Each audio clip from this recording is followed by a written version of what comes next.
एक अनफॉर्चुनेट वाकया था, लेकिन इसमें एक फायर फाइटर की भी शहादत हुई है।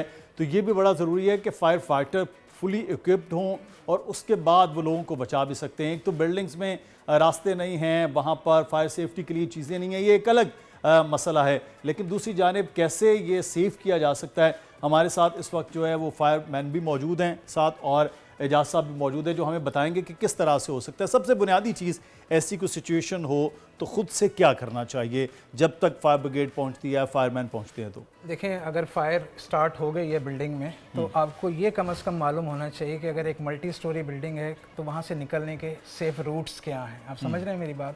आप घर के अंदर हैं, आपकी फैमिली को भी ये मालूम होना चाहिए what to do in case of fire. सबसे पहले घर के अंदर आपके पास एक फायर एक्सटिंग्विशर का होना बहुत ज़रूरी है।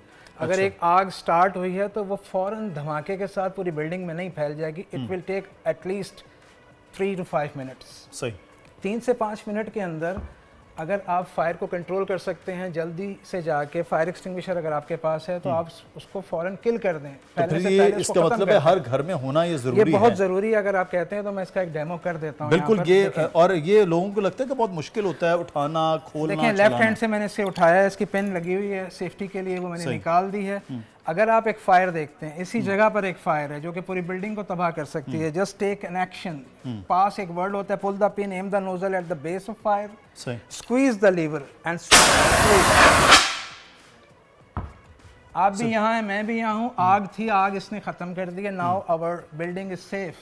अगर बिल्डिंग में आग लगती है और ये आपके पास फायर एक्सटिंग्विशर नहीं है, ग्राउंड फ्लोर की फायर है, लोग अपनी जानें बचाने के लिए असेंबली एरिया होता है बिल्डिंग के बाहर, यानी सड़क पे चले जाएं तो आप बच जाएंगे। अगर आप छत पे चले गए, जो कि लोग आमतौर पर करते हैं, छत पे चले जाते हैं या किसी वॉशरूम में चले जाते हैं, किसी पॉकेट्स में चले जाते हैं, fire does not kill you actually. You know what kills? Smoke. अच्छा, बिल्डिंग में किसी भी पॉकेट से स्मोक अंदर आ जाएगा, आप और मैं सांस नहीं ले पाएंगे। What is the next second? You will get unconscious, बेहोश होंगे। उसके बाद स्मोक भरता चला जाएगा। कार्बन मोनोऑक्साइड है, ब्रेन को माफ करती है। That is a poisonous. तो जलने से ज्यादा जो है वो स्मोक है, दम घुटने की वजह से इंसान की हलाकत होती है। तो घरों के अंदर एक तो ये फायर एक्सटिंग्विशर। अच्छा, जो फायरमैन जो हैं वो जब जा रहे हैं बिल्डिंग में, जैसे ये बिल्डिंग है, एक तो फायरमैन की शहादत क्या वजह थी कि वो हुई है? देखें, फायरमैन की अपनी सेफ्टी सबसे पहले सबसे इंपॉर्टेंट है। अगर वो सेफ नहीं है तो फायर के अंदर जहाँ से लोग बाहर आ रहे हैं, भाग रहे हैं, जान बचा रहे हैं, वहाँ आप फायरमैन को भेज रहे हैं कि वो जाके आग को बुझाए।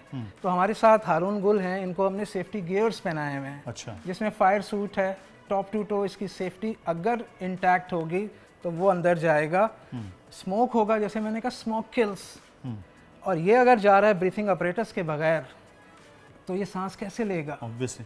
कोई अगर बहुत ब्रेव आदमी भी है, अगर उसने स्मोक इनहेल कर लिया तो सेकंड थॉट उसकी आएगी ही नहीं। मतलब आप सोच नहीं सकते कि वो दूसरा सांस लेगा। तो हम ये दिखा देते हैं इसने क्या क्या सेफ्टी मेजर्स लिए हैं। आइए आगे आइए। क्या क्या सेफ्टी मेजर्स? देखें, एक तो सबसे पहले ये हेलमेट है, ये अमेरिकन हेलमेट है। इसकी इम्पैक्ट जो होती है क्रशिंग की बहुत हाई होती है। अगर कोई फर्ज करें फायर हुई, ऊपर लकड़ी की कोई प्रोडक्ट थी जो जली और नीचे गिर रही है, कोई सीमेंट का कोई पीस है जो गिर रहा है, अगर ये इसके सर पे आके गिर गया तो ये ही इज़ नो मोर, वो नहीं रहेगा। तो ये हेलमेट पहनेगा। हेलमेट के साथ इसने ये फायर रिटार्डेंट सूट पहना हुआ है जो 1000 डिग्री सेंटीग्रेड टेम्परेचर है, वहाँ कैसे जाएगा?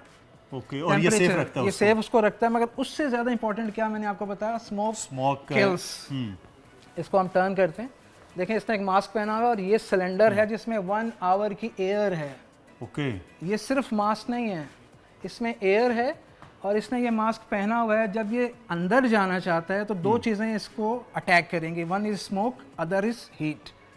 अभी यहाँ पर होगा 25 डिग्री, 20 डिग्री, आराम से खड़े। यहीं पर अगर 100 डिग्री हो जाए, वी कैन नॉट सस्टेन। हम बात कर रहे हैं 1000 डिग्री की। तो ये अगर उसके पास जाता है, किसी की जान बचानी है, कोई अगर इसने रेस्क्यू करना है, या अंदर फायर ऐसी है कि जो बहुत ज़्यादा फैल रही है, या कोई शॉर्ट सर्किट हो रहा है, तो मेन स्विच ऑफ करना है। मेन स्विच ऑफ नहीं किया तो शॉर्ट सर्किट तो बढ़ता जाएगा। मगर इसे आप कह रहे हैं जाओ और जाके उसको स्विच को ऑफ करो। सही। तो ये अपना सिलेंडर ऑन करेगा। मैं क्विकली ये जानना चाहूँगा, इसका मतलब ये है कि ऐसी बिल्डिंग्स में तो एक ट्रेंड फायर फाइटर भी कम से कम होना चाहिए, फुली इक्विप्ड। बिल्कुल सही आपने खुदा ना कहा खास्ता कि किसी कोई ऐसी कुछ जब चीज़ फायर हो जाए। ब्रिगेड को आप कॉल करेंगे तो वो टाइम लेगी आने में, और मैंने कहा Obviously। 3 से 5 मिनट का टाइम है, 3 से 5 मिनट में शायद फायर ब्रिगेड ना पहुंच सके। बिल्कुल। अगर आपने जिस तरह कहा कि अगर फायर ट्रेंड स्टाफ होगा वहाँ पर और वो ये सेफ्टी गियर्स उसके पास होंगे तो वो हेल्प कर सकेगा। देखें 2 फ़र्क होते हैं, एक ब्रीथिंग अपरेटस है जो मैंने दिखाया, इसके पीछे सिलेंडर है जिसमें 1 आवर की एयर है। दूसरा ये सिर्फ फिल्टर के साथ मास्क पहन लिया जाता है, जो कि होता है कि अगर जैसे आपके सहाफ़ी जाते हैं कहीं पर एजिटेशन हो रही है और वहाँ पर आंसू गैस चल रही है तो उसको फिल्टर करेगी, क्योंकि वो आदमी जो आपका स्टाफ मेंबर है वो ओपन एयर के अंदर, फायर के लिए जरूरी फायर है के अंदर ये फिल्टर नहीं पहनेगा। सब बहुत शुक्रिया। ये जरूरी ये है कि आपके घर में तो कम से कम सिलेंडर, लेकिन ये जो बड़ी बड़ी बिल्डिंग्स में हम देखते हैं आग, उसके लिए बिल्डिंग्स की जो अप्रूवल होती है वहाँ से लेकर इन तमाम तर चीज़ों को ज़रूरी है ताकि लोगों की जान बच सके। जान से ज़्यादा कीमती कोई चीज़ नहीं होती। सब्सक्राइब करें और बेल दबाएं ताकि कोई खबर रह न जाए।